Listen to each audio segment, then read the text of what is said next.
We live in conspiratorial times. Deeply sinister motives appear to be at work everywhere beneath the surface.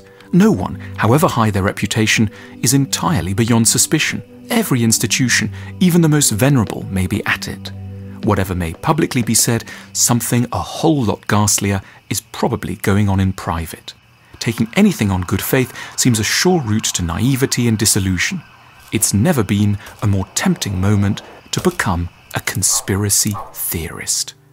But the real choice isn't between naivety on the one hand and conspiracy theory on the other. The task is to find our way to an often elusive third option: intelligent skepticism.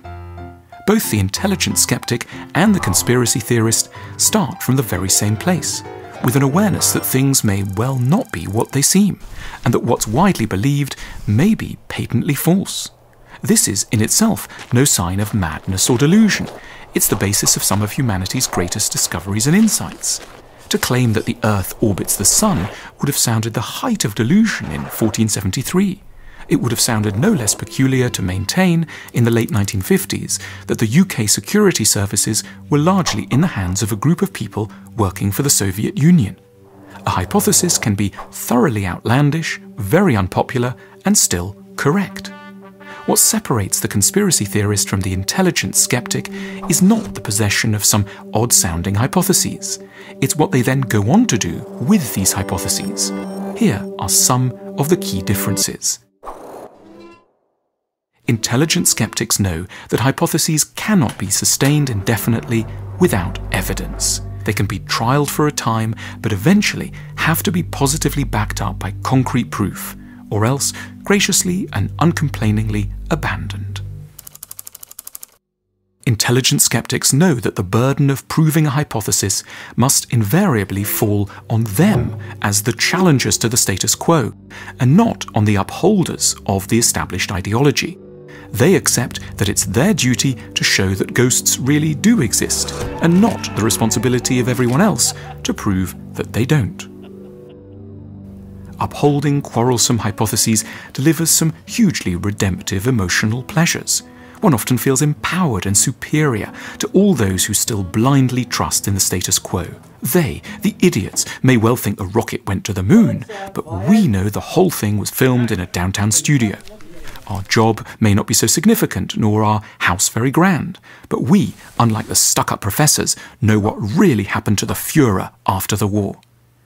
Intelligent skeptics certainly know how nice it would be if they were proved right, but they can bear the humiliation of turning out to be miserably wrong.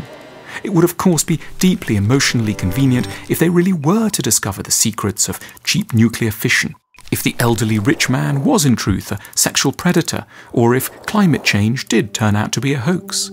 But they're also wise enough never to let their wishes overpower the more stubborn and unyielding claims of reality.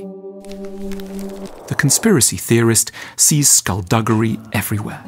Their default position is that everyone must be a liar and simply everything is a cover-up. Their fear of being taken for a dupe is so great there can be no glimmer of trust. For their part, the intelligent skeptic proceeds through the world with an attitude of basic credence and initial benevolence.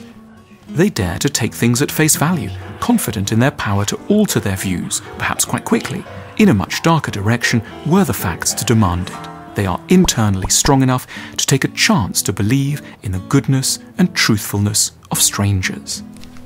Conspiracy theory is never really a problem of intelligence.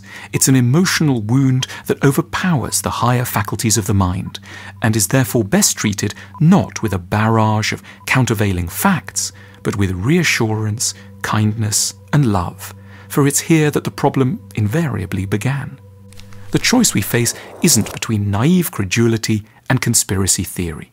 By understanding the fragility of our psyches, we have the option of navigating our perilous times with a judicious mixture of doubt and trust.